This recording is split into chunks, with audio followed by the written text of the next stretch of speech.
وحضرتك مسيحي؟ التفة دي علشانك، بس مش مني طبعا، انا ما اعملش كده، ولا المسلمين، ده اليهود بيمسوا عليك. احنا جايين نهدي النفوس. ايوه. شوف يا سيدي، في سؤال اعتقد انه بيدور في دماغ ناس كتير جدا، بس ما بتسألوش، او يمكن مستنية الايام تجاوبها عليه. هو ليه المسيحيين بيدعموا اليهود؟ يعني ليه مثلا امريكا رغم انها دولة مسيحية بتدعم اسرائيل رغم ان اسرائيل دي كيان يهودي؟ انا اقول لك ليه، بس الاول خلينا بس نأكد للاخوة المسيحيين اخواتنا ان اللي بيتبسط عليهم في الفيديو دول مسيحيين، عشان ما يطلعش ناس تشكك بس وتقول لك اي والكلام ده. اتفضل اتفضل، هتنبسط قوي. Dans une vidéo publiée lundi dernier des chrétiens de Jérusalem.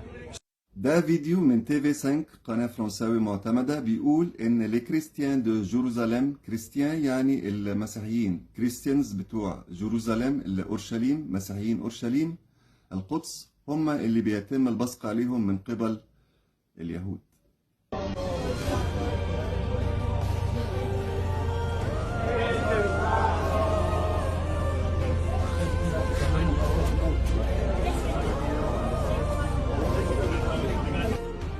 نزلت انا بقى بوست تضامن مع الاستاذه ريهام عياد، من ساعتها والمسيحيين عمالين يشتموني. شوف يا حبيبي، انا مش ضدك، بالعكس ده انا بيتقال عليا مسيحي من كتر ما بدافع عنكم. انا دافعت عنكم قصاد مسلمين. انا في ناس بتقولي ان انا مسيحي بس متنكر، مش راضي اقول، يعني عامل تقية كده زي الشيعة ولا حاجة. بس أنا طبعا مسلم وموحد بالله، أشهد أن لا إله إلا الله وأن سيدنا ونبينا وحبيبنا وشفيعنا محمد ابن عبد الله صلى الله عليه وعلى آله وصحبه وسلم. أنا مسلم، إنما أنا بحاول يكون فيا من اسمي إسلام عادل، فعشان كده بحاول إن أنا أنصفكم على الأقل من نفسكم. فأنا يا ابني مش ضدك، أنا ما استاهلش منك الشتيمة اللي أنت عمال تشتمها دي. أنا في يوم من الأيام تقريبا غلطت في فيديو ليا وقلت لكم احنا بنساويكم بنفسنا، فمن سواك بنفسه فما ظلمك.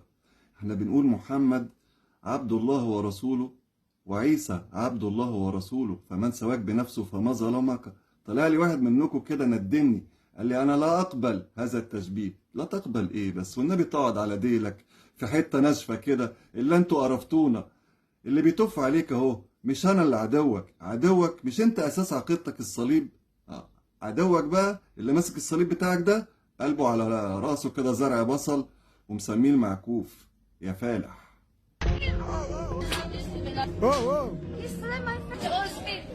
هيطلع واحد يتحنكر يقول لك لا يا عم، ده اللي بيتكلم ده اسلام المسلم، مش هنصدقه. طيب يا سيدي، نجيب لك شاهد من اهلها يشهد.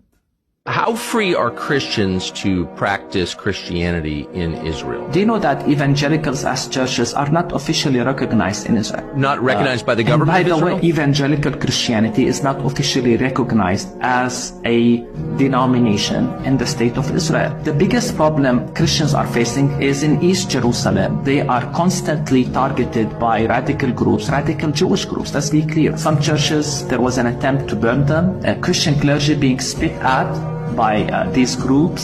They write very offensive slogans on the wall. There is strong incitements against Christians, especially in the old city of Jerusalem. What kind of slogans, what kind of graffiti is written against Christians? A lot of it is calling for Christians, we don't want you here, you should leave. It seems that those who do these attacks are never held accountable. In fact, the heads of churches said in a statement that they feel there is a systematic attempt to empty Jerusalem of Christians. نيجي بقى للسؤال المهم، ليه المسيحيين بيدعموا اليهود رغم ان لا دول بيطوقوا دول ولا دول بيحبوا دول؟ السبب الراجل ده. The past is the past. What's gone is gone. مارتن لوثر ذا كينج. هو كان له مواقف كويسة ضد العنصرية، وهو اللي أنشأ الجماعة الإنجيلية، ودي منتشرة جدا خصوصا في أمريكا.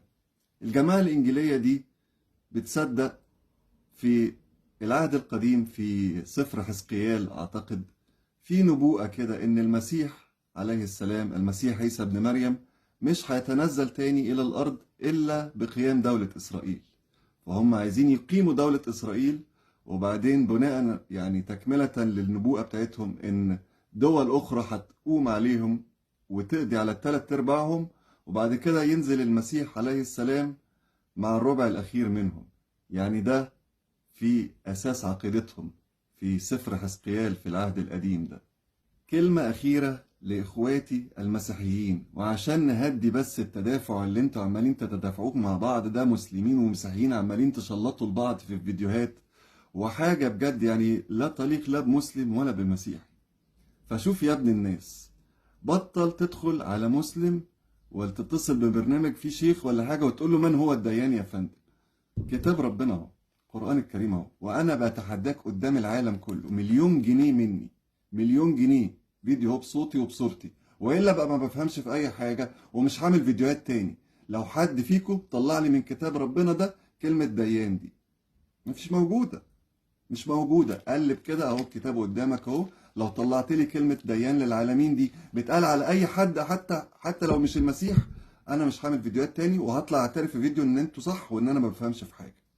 فمفيش حاجة اسمها ديان للعالمين، في حكما مقسطا. وما انصحكش انك انت تستخدم الحديث ده، عشان انت لما تعرف بقيته هتبطل تستخدمه، علشان بعديه حكما مقسطا يكسر الصليب ويقتل الخنزير وهيصلي خلف المسلمين. فبطل تستخدم الحديث ده لانه مش هينفعك.